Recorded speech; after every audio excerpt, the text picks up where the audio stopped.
거룩하신 주님, 이 시간 주께 감사와 찬양과 영광을 돌립니다. 지난 3일간도 우리를 사랑하여 주시고 그 사랑 안에 힘입어 우리가 힘있게 살아가게 하심에 감사드립니다. 주님, 요즘 맑은 가을 하늘 아래 코스모스 국화꽃 향기를 맡으며 주님의 사랑의 향기를 떠올립니다. 주님의 사랑의 향기를 통해 우리 각자 자신의 삶의 자리를 지키게 하시기에 감사하는 가을입니다.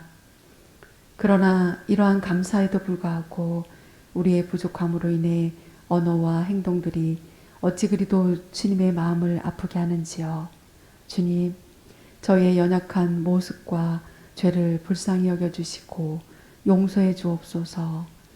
주님의 그 용서와 사랑으로 우리의 마음이 더욱 삶의 자리에서 당신의 사랑의 향기가 나도록 도와주옵소서. 자비로우신 주님, 나라와 한국교회를 위해서 기도합니다. 오늘날 코로나19 사태가 바삐 움직이던 우리 사회의 질서를 멈추게 하고 막대한 경제적 피해와 정신적 혼란과 불안에 휩싸이게 합니다. 그러나 이러한 긴장 속에서 우리 모두가 이웃과 가족의 의미와 또 신앙의 가치에 소중한 것들을 되돌아보게 하옵소서. 우리 안에 있는 죄성들을 바라보면서 우리가 진정으로 회개하며 용서와 사랑을 키워나가게 하옵소서.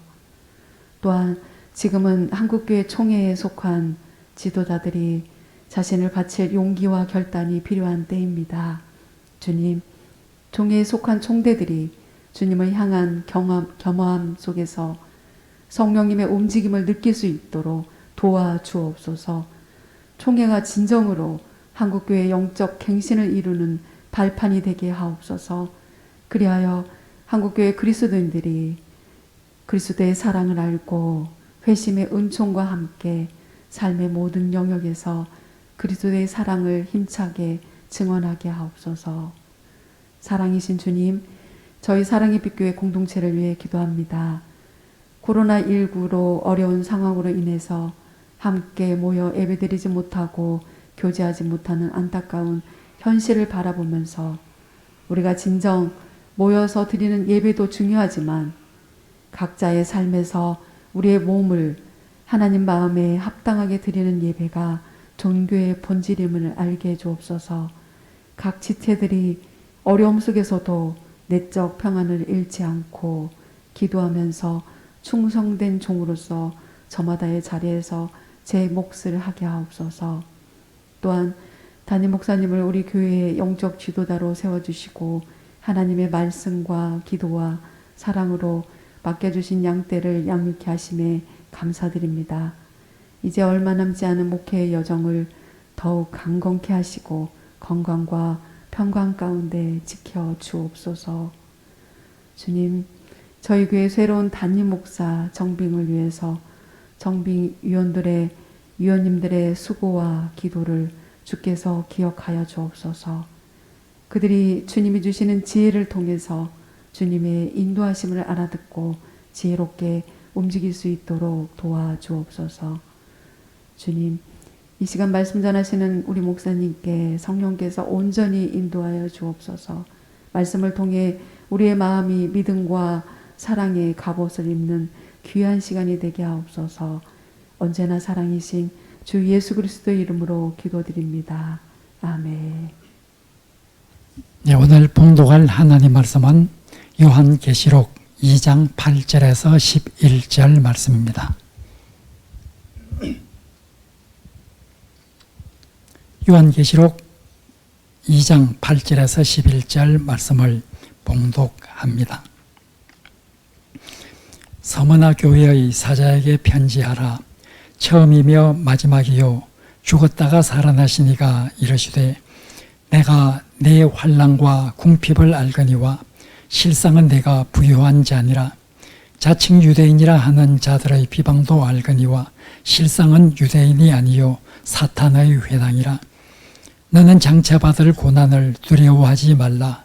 볼지어다 마귀가 장차 너희 가운데서 몇 사람을 옥에 던져 시험을 받게 하리니 너희가 10일 동안 환난을 받으리라. 네가 죽도록 충성하라. 그리하면 내가 생명의 관을 네게 주리라. 귀 있는 자는 성령이 교회들에게 하시는 말씀을 들을지어다. 이기는 자는 둘째 사망의 해를 받지 아니하리라. 아멘. 지금 우리는 지난 수요일부터 소아시아 7교회, 즉 요한계시록 2장과 3장에 나오는 7교회에 대해서 살펴보고 있습니다. 지난 수요일은 그 첫 번째로 2장 1절에서 7절에 나오는 에베소 교회에 관해서 살펴보았습니다. 이제 오늘 에베소 교회 다음에 나오는 바로 이 서바나 교회, 서머나 교회,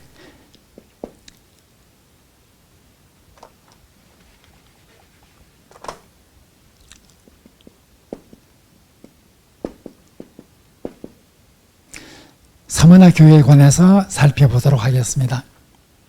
서머나라고 하는 도시는 역시 소아시아에 있던 도시고 지난 시간에 배웠던 에베소에서 멀지 않는 도시입니다. 에베소에서 북쪽으로 약 80km 정도에 있는 그런 도시죠. 서머나라는 도시는 상당히 큰 도시였습니다. 그 당시 소아시아에서 이 에베소, 버가모 이런 도시와 함께 큰 도시로 잘 알려져 있는 그런 도시죠. 서머나는 항구 도시입니다. 항구라고 하는 이런 유리한 입지 조건을 살려서 많은 사람들이 왕래하였고 뿐만 아니라 과학이나 이런 건축, 이런 의술 이런 쪽에서도 많은 발전을 가지고 온 이런 도시이기도 합니다. 이 서머나 교회, 이 서머나라는 도시에 교회가 세워졌는데 언제 어떤 형식으로 세워졌는지에 대해서는 성경에 정확히 언급된 것이 없습니다. 추측하건대 아마 바울이 제3차 전도여행 때 에베소에서 오랫동안 목회를 했고 전도활동을 했죠.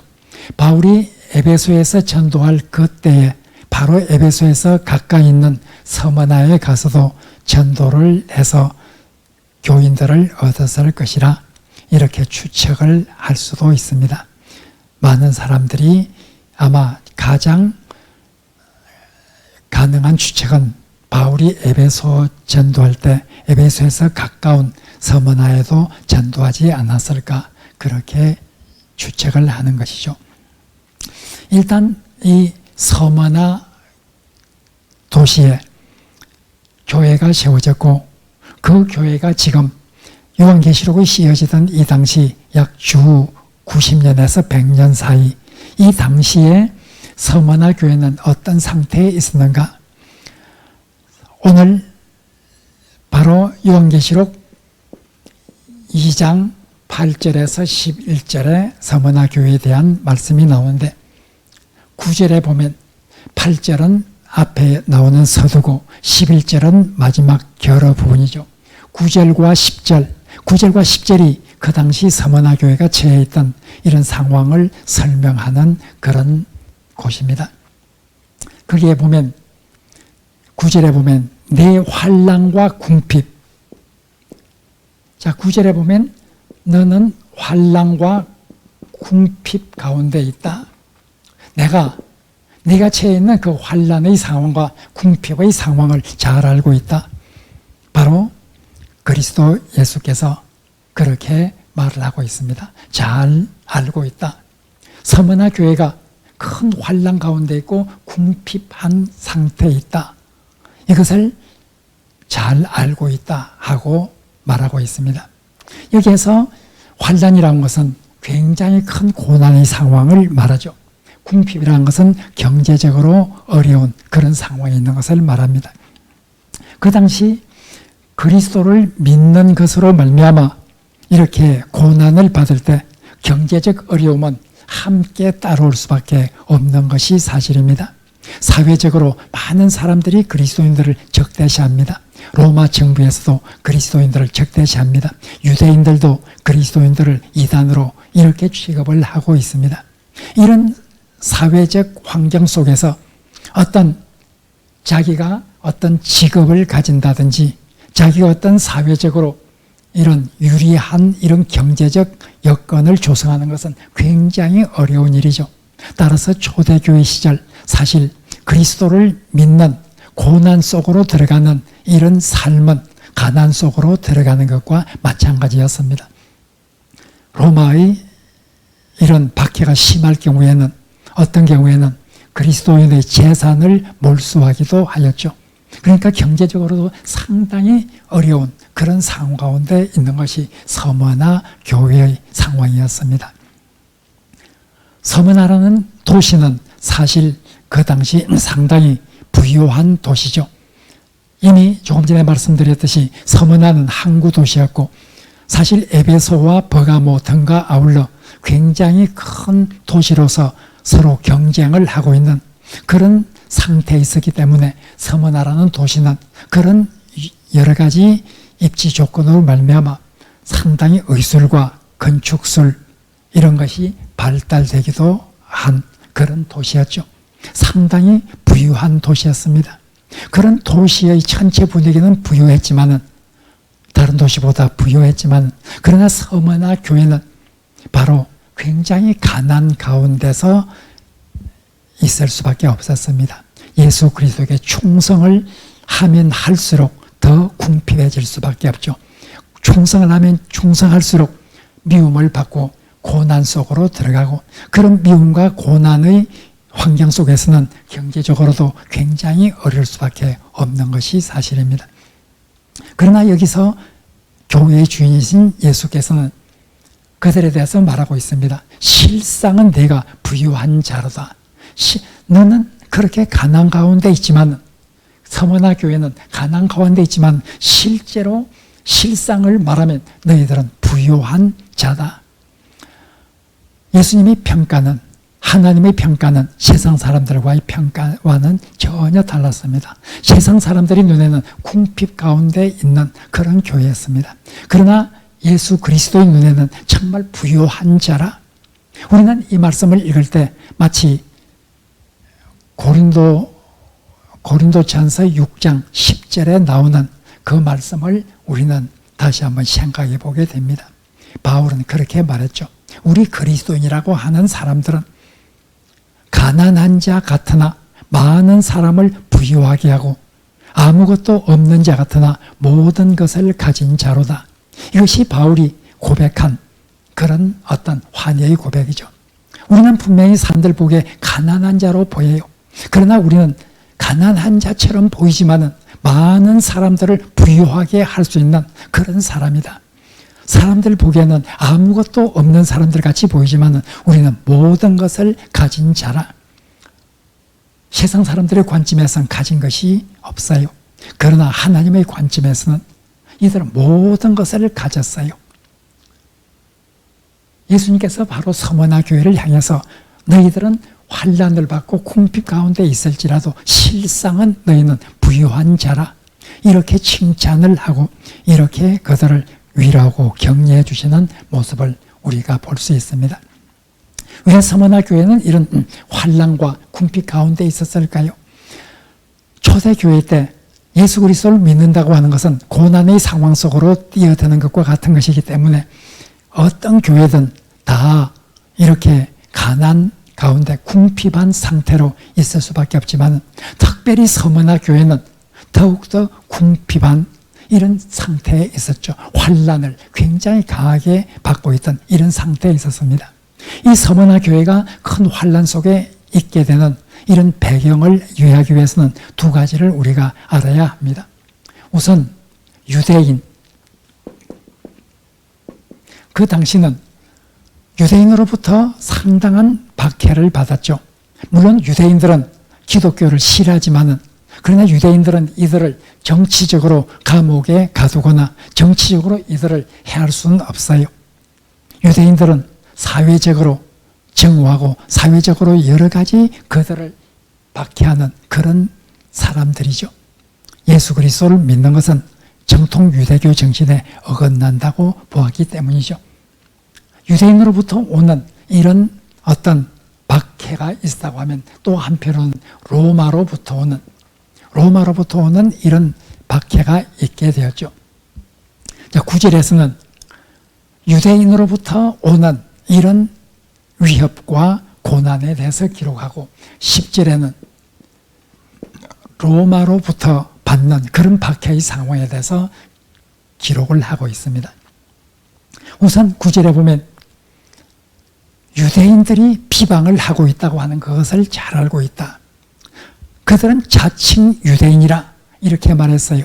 유대인은 하나님의 백성이라 이런 자부심이 있는 그런 민족이죠.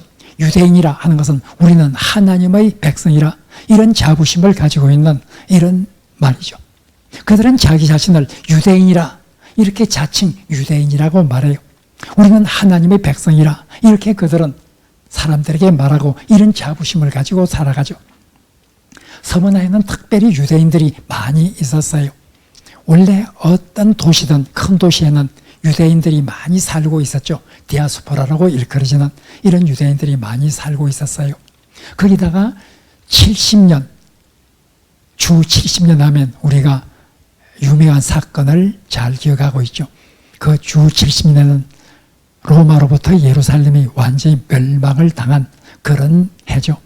주 70년 로마로부터 예루살렘이 침공을 받아서 완전히 바로 이렇게 멸망을 당하던 그때에 많은 예루살렘에 살던 사람들이 이리저리 흩어지게 되었는데 그 중에서 많은 사람들이 서머나라고 하는 도시로 이렇게 이주를 해서 그곳에 거하게 되었죠. 70년에 그 전에도 유대인들이 많이 있었지만 특히 70년 예루살렘 멸망될 그 당시에 예루살렘에 있던 많은 사람들이 바로 이 서머나로 피신을 해서 서머나에서 살았기 때문에 서머나에서는 더 많은 유대인들이 생기게 되었죠. 이렇게 유대인들은 서머나에 많이 살고 있었는데 이 유대인들은 자기들이 가는 곳마다 회당이라고 하는 곳을 중심으로 해서 모였어요. 이렇게 자기의 고국을 떠나서 세계 각지로 다니던 이런 유대인들은 어디로 가든지 회당이라고 하는 이런 장소를 만들어서 그 회당이라고 하는 장소에서 그들이 함께 지내고 회당이라는 장소에서 함께 교육을 하고 함께 예배도 드리고 함께 의논도 하는 이런 곳이었죠. 그래서 유대인들은 어디로 가든지 회당을 지어서 이 회당을 중심으로 그들은 종교 활동이나 여러 가지 사회 활동을 하고 있죠. 그런데 오늘 유대인들은 조금 전에 말씀드린 것처럼 서머나라는 곳에 많은 유대인들이 있었고 회당을 중심으로 해서 그들은 결집을 했고 이 회당을 중심으로 결집을 했을 뿐만 아니라 서머나에 있는 교회를 박해하는데 굉장히 앞장을 섰어요. 우리가 사도행전 읽어보면 바울이 가는 곳마다 이렇게 유대인들로부터 배척을 받게 되는데 특히 유대인의 큰 무리가 있는 이 서머나에서는 유대인들의 박해가 굉장히 심했다고 말할 수 있어요. 이런 유대인들의 비방과 박해를 받는 이런 서머나 교회에게 예수님께서는 오늘 말씀을 통해서 그 유대인들은 자칭 자기들은 하나님의 백성이라 자칭 유대인이라 말하지만 실상은 그들은 사탄의 회당이라 그들이 유대인의 회당이란 것은 하나님의 백성의 회당이란 말인데 실제로 그 회당은 사탄의 회당에 지나지 않는다. 그것을 사탄의 회당이라 이렇게 표현을 하고 있죠. 하나님의 백성이라고 하면 참된 하나님의 백성인 그리스도교를 보호하고 옹호해야 될 텐데 오히려 그들은 메시아를 배척하고 메시아를 믿는 그 그리스도인들을 그렇게 비방을 하고 박해를 하는 이런 유대인들의 회당은 하나님의 백성의 회당이라고 말할 자격이 없고 그 회당은 사탄의 회당에 지나지 않을 뿐이라 오늘 9절에서는 그렇게 말하고 있습니다. 우리가 9절을 보면서 정말 실상은 우리가 서머나 교회는 궁핍한 가운데 있지만 세상 사람들 눈에는 궁핍한 가운데 있지만 실상은 부유한 자라 이렇게 말했어요. 마찬가지로 자칭 유대인이라 하는 그 사람들은 하나님의 백성이고 우리는 하나님의 백성의 모임이라 이렇게 말하지만 하나님 보시기에는, 예수 그리스도 보시기에는 그들은 실상은 사탄의 회당에 지나지 않는다, 이렇게 말하고 있죠. 우리가 이런 본문을 읽으면서 실상은, 우리가 사람들 눈에 비치는 그런 모습과 우리가 하나님의 눈에 비치는 실상은 다를 수가 있어요. 우리가 기억해야 될 것은 우리의 실상은 과연 어떤 모습일까? 우리 교회의 실상의 모습은 하나님 보시기에 어떤 모습일까? 나 자신의 실상의 모습은 어떤 모습으로 보일까? 사람들로부터는 우리가 칭찬을 받고 사람들로부터는 경건하다는 말을 들을 수는 있어요. 그러나 실상 나의 모습은 어떤 모습일까? 하나님께서 보시는 그 관점에서 나의 모습은 어떤 모습일까? 우리 사랑의 교회가 사람들 보기에는 여러 가지 평가를 받을 수 있어요. 그러나 하나님 보시기에 실상은 어떤 교회로 비추어지고 있을까? 우리가 오늘 본문 9절을 읽으면서 정말 실상은 어떠한가? 우리가 사람들로부터 받는 그 평가와 하늘부터 받는 평가는 다를 수밖에 없는데, 사람들은 겉으로 보이는 것만 보고 평가를 하지만 인간의 내면 깊숙한 곳까지 감찰하시는 하나님의 평가는 인간의 평가와 다를 수밖에 없는데, 하나님의 평가는 어떤 평가를 내리고 있을까? 우리 자신은 어떠할까? 우리 교회는 어떠할까? 우리 한국교회의 모습은 어떠할까? 이런 데 대해서 우리가 깊이 생각해 볼 필요가 있습니다. 9절이 유대인들에 의해서 이렇게 박해를 받는, 비방을 받는 이런 데 중점을 두고 기록을 하고 있다고 하면, 10절은 이제 로마로부터 받는 그런 어떤 더 큰 박해에 관해서 말하고 있습니다. 이제 서머나라는 도시는 특별히 로마의 황제 숭배에 굉장히 바로 거기에 몰입을 해 있는 그런 도시죠. 서머나 교회는 서머나를 둘러싸고 있는 그 산에 로마 여신의 신상을 세웠어요. 그리고 바로 이 디벨리우스 황제, 예수님이 공생애를 사실 때, 이럴 때 로마의 황제가 우리 개혁 개정에는 디베르 황제라고 나왔는데 정확히 말은 디벨리우스 황제죠. 이 디벨리우스 황제 때 디벨리우스 황제를 기념하는 이런 신전을, 그 당시는 로마 황제를 신격화시켜서 숭배하는 그런 시대였기 때문에 바로 디벨리우스 황제를 위한 이런 신전을 아시아에 지으려고 했어요. 그때 아시아에 있는 많은 도시들이 우리 도시에 짓도록 하겠다 해서 경쟁을 했어요. 10개의 도시가 디벨리우스 황제의 신전을 짓기 위해서 경쟁을 했는데 결국 이 경쟁을 뚫고 서머나가 결국 디벨리우스 황제의 신전을 짓는 그런 어떤 곳이 되기도 했어요. 그만큼 이 로마 황제를 신격화하는 이 일에도 굉장히 앞장을 섰던 이런 도시였죠. 그래서 이런 로마의 호의를 받아서 서머나라는 도시는 황제의 이런 흉상이 담겨진 이런 동전을, 이런 돈을 발행하는 이런 특권을 받기도 했어요.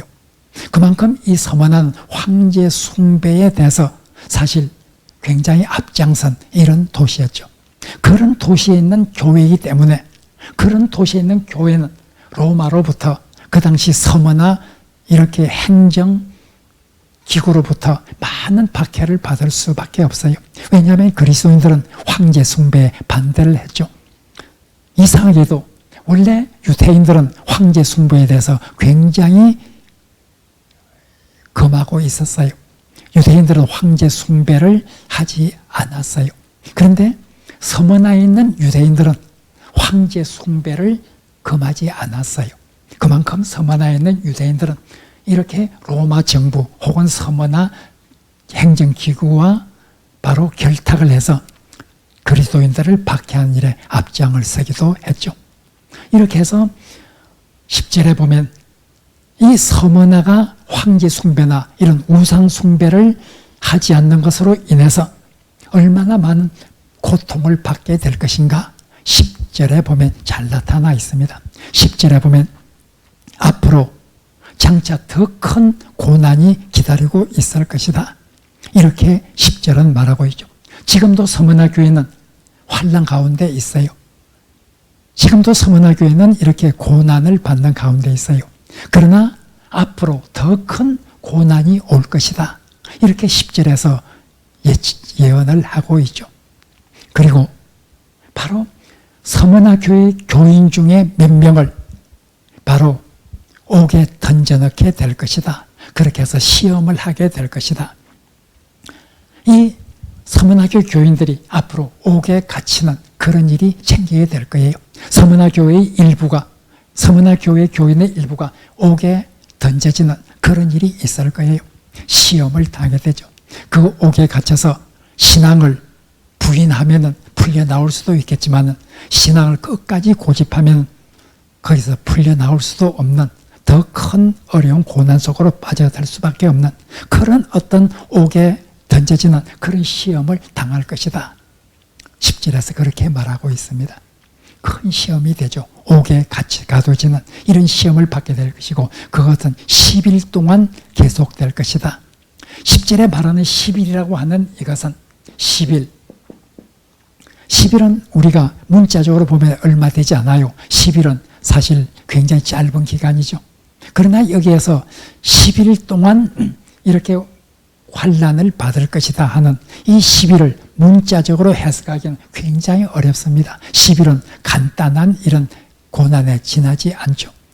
그 당시 그리스도인이 일반적으로 받던 박해에 비하면 문자적으로 10일이라고 하는 기간은 결코 긴 시간이 될 수가 없죠.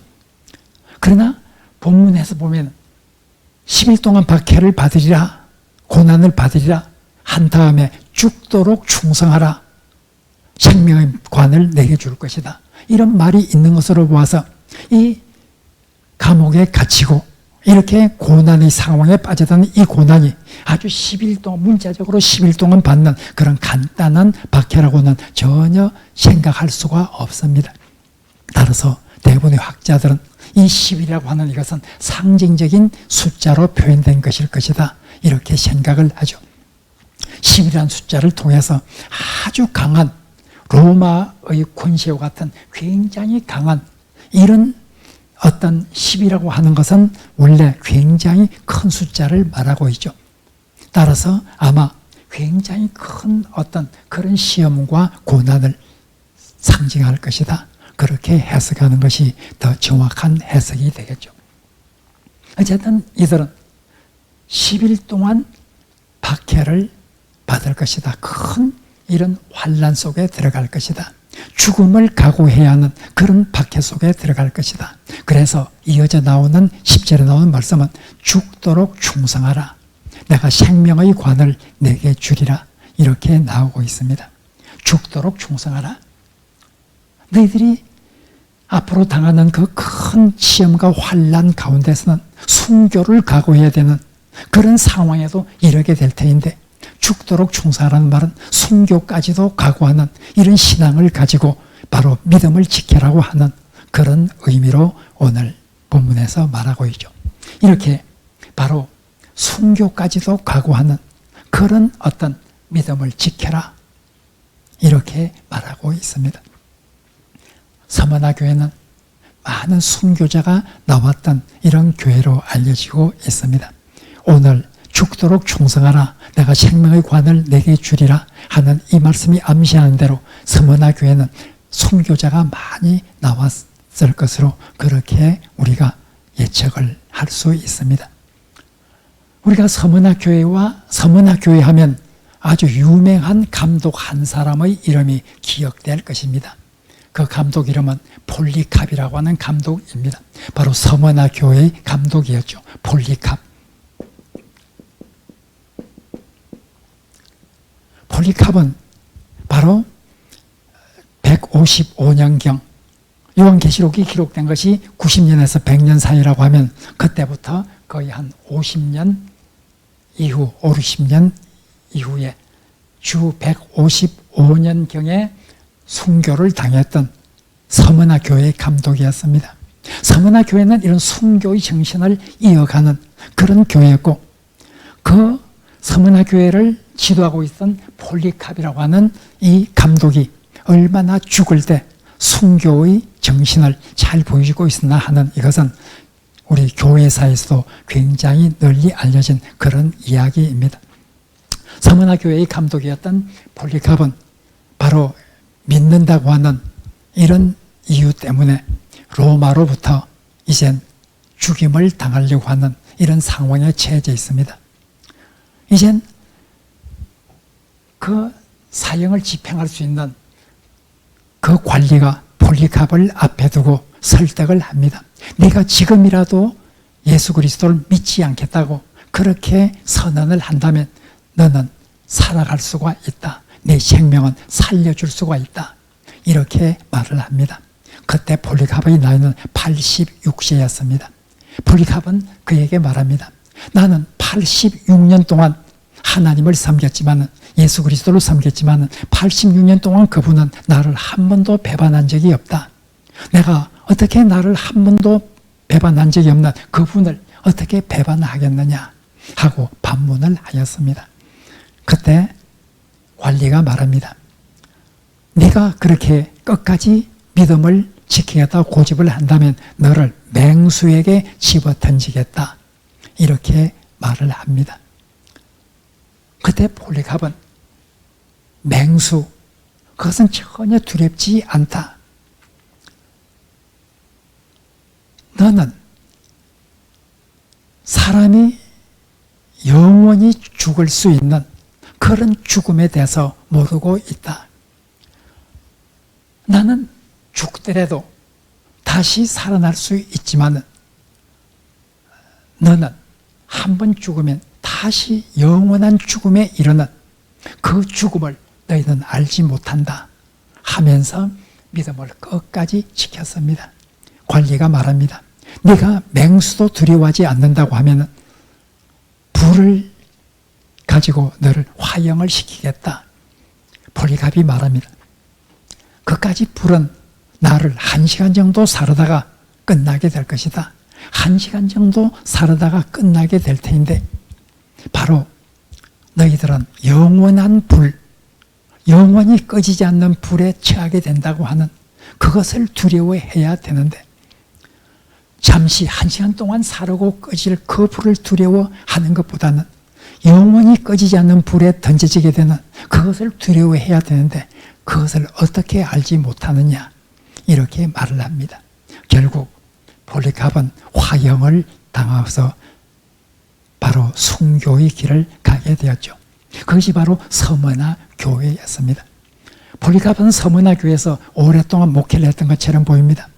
이때 순교를 당할 때가 주 155년경이 되는데 그때로부터 약 35년 전 주 120년경에는 안디오고의 감독인 igna티우스라고 하는 유명한 교부, 이 교부가 바로 로마로 압송이 되었습니다. 로마로 압송이 되어가면서 igna티우스는 그 드로아라는 곳에서 잠깐 머물러 있을 때 폴리캅과 서머나 교회에게 편지를 보냈습니다. 이 igna티우스가 서머나 교회와 폴리캅에게 권고하고 위로하고 격려하는 이런 편지를 보냈는데 그것이 120년입니다. 120년에 이미 폴리캅은 서머나 교회의 감독으로 있었던 것이죠. 요한계시록이 90년대에 시졌다고 하면 90년에서 100년에 시졌다고 하면 적어도 120년경엔 벌써 폴리캅이 그곳의 어떤 감독으로 지도자로 있었던 것을 말하고 있습니다. 이런 폴리캅도 서머나 교회의 이런 전통을 지켜서 마지막 끝까지 예수 그리스도를 부인하지 않고 예수 그리스도를 믿는 믿음을 끝까지 지키다가 순교의 길을 간 것을 우리가 알고 있습니다. 바로 오늘 본문에서 그리스도는 서머나 교회에 대해서 말씀을 하고 있습니다. 죽도록 충성하라. 그리하면 생명의 관을 내게 줄 것이다. 죽음으로서 다시 사는 진리, 이것이 그리스도교의 진리입니다. 이 세상에서 생명을 보존하기 위해서 예수 그리스도를 부인하면 영원히 죽을 것이고 이 세상에서 잠시 생명은 누리겠지만 그것은 영원히 죽는 길이지만 이 세상에서 죽는 이 죽음을 두려워하지 않고 과감히 믿음을 지키다가 죽는 사람은 영원한 생명을 얻게 될 것이다. 생명의 관을 내게 줄 것이다. 이렇게 말하고 있습니다. 우리가 사도행전에 나오는 첫 순교자 스데반으로부터 시작해서 오늘에까지 수많은 순교자들이 있었습니다. 그 순교자들은 바로 영원한 생명을 얻기 위해서 이 세상에서의 잠시 동안의 생명을 바로 잃어버린, 기꺼이 잃어버린 이런 사람들이었습니다. 이런 순교자들이 있었기 때문에 오늘날 교회가 이렇게 유지될 수 있었겠죠. 순교자의 정신이 없었다고 하면 모든 사람들이 이런 환난 속에서 다 그리스도를 부인했다고 하면 그리스도교는 어떻게 되었을까? 바로 이런 순교자의 피로 인해서 교회는 성장되어 온 이런 교회의 역사를 우리는 잘 기억하고 있습니다. 우리가 서머나 교회에 정말 감사해야 되겠죠. 이런 순교자 정신을 지킨 이런 교회, 얼마나 귀한 교회인지 우리가 말로 표현할 수가 없습니다. 이런 교회들이 있었기 때문에 오늘날 우리 사랑의 빛교회가 전주 시내에 이렇게 존재하고 있다고 하는 것도 우리가 알 수 있습니다. 우리는 이런 순교 정신을 가지고 이런 어려운 상황을 이겨온 그런 교회들에게 정말 많이 빚진 그런 사람들입니다. 우리가 이런 순교자의 정신을 가진 이런 교회, 이런 사람들에게 정말 진심으로 감사하는 이런 마음을 가져야 되겠죠. 이 서머나 교회 상황은 9절에서 10절에 나와 있습니다. 그런데 이젠 8절과 11절, 8절과 11절에는 이 서머나 교회에 주는 이런 말씀을 시작하는 부분이고 마지막 끝맺는 부분입니다. 이렇게 시작하는 부분과 마지막 끝맺는 부분, 7 교회를 보면은 시작하는 부분이 있고 마지막 끝맺는 부분인데 시작하는 부분과 마지막 끝맺는 부분은 아주 아무렇게나 한 말이 아닙니다. 그 교회의 상황과 관련된 이런 말로 시작을 하고 이런 말로 끝나고 있습니다. 우리가 8절에 보면 예수 그리스도는 자신을 이렇게 소개를 합니다. 처음이요 마지막이다. 처음이요 마지막이 되는 이. 그리고 죽었다가 다시 살아나신 이가 서머나 교회에게 말씀을 한다. 이렇게 말하고 있습니다. 바로 처음이요 마지막이다. 역사의 처음이 되고 역사의 마지막이 되는 역사의 주관자이신 그리스도 예수님은 자기 자신을 처음이요 마지막이다. 이렇게 표현을 하고 있습니다. 역사의 주관자이다. 모든 역사는 처음부터 끝까지 예수 그리스도 하나님의 주관 아래에 있다. 바로 서머나 교회는 이런 환난과 궁핍 가운데 있을지라도 역사의 주관자 되시는 하나님과 예수 그리스도를 믿는 이런 믿음을 가지고 나아야 된다고 하는 것을 말하고 있습니다. 죽었다가 다시 살아나신 이라, 이렇게 예수 그리스도는 자신을 표현하고 있습니다. 죽었다가 다시 살아나시니. 우리가 바로 서머나 교회는 순교 정신을 가지고 바로 많은 순교자를 낼 수밖에 없는 이런 상황에 있는 교회죠. 바로 예수님은 자기 자신을 서머나 교회 죽었다가 살아나신 이라, 이렇게 표현을 하면서 바로 서머나 교회의 교인들이 앞으로 환난 속에서 죽임을 당할 수도 있지만 순교를 당할 수도 있지만 예수 그리스도가 죽음에 처했지만 다시 살아난 것처럼 그들도 다시 부활할 수 있는 이런 영원한 생명을 얻을 것이라고 하는 이런 것을 암시하면서 예수 그리스도는 서머나 교회에 관해서 말씀을 시작하면서 나는 처음이요 마지막이 되고 죽었다가 다시 살아나신 이로서 너에게 말한다. 이렇게 말하고 있습니다. 그리고 마지막 10절, 11절에서는 성령이 교회들에게 하시는 말씀을 들으라 하면서 그곳에서는 바로 이기는 자는 둘째 사망의 해를 받지 아니할 것이다. 이 말로 11절이 끝나고 있습니다. 이기는 자는 둘째 사망의 해를 받지 않을 것이다. 둘째 사망은 우리가 사람이 육신적으로 죽게 되죠. 우리의 육체는 언젠가 죽게 됩니다. 우리가 육체가 죽는 이 죽음은 첫째 사망입니다. 그러나 첫째 사망 이후에 더 중요한 것은 둘째 사망. 둘째 사망은 이젠 영원한 불못에 떨어져서 그곳에서 영원히 고통을 받는 사망 속, 영원한 죽음 속에 있게 되는 그것을 둘째 사망입니다. 바로 이기는 자는 둘째 사망에 이르지 아니할 것이다. 이기는 자는 순교 정신을 가지고 이런 환난과 궁핍의 상황을 극복하고 이기는 사람들은 설령 그 육체가 죽나선 실지라도 첫째 사망에 이른다 할지라도 둘째 사망에 이르지 아니한다. 그 사람은 영원한 생명을 얻기 때문에 심판을 통해서 영원한 죽음에 빠뜨리지는 그 상황에 결코 이르지 아니할 것이다. 이렇게 순교자 정신을 가지고 살아가는 서머나 교회에 관해서 예수님은 첫 시작하는 말씀과 마지막 결어로 주시는 말씀에서 그들을 격려하는 이런 말씀을 하고 있는 것을 볼 수 있습니다. 소아시아 7교회 중에서 빌라델피아 교회와 함께 책망을 받은 이런 요소는 없고 오직 칭찬만 받았던 이런 교회가 빌라델피아 교회와 함께 서머나 교회죠.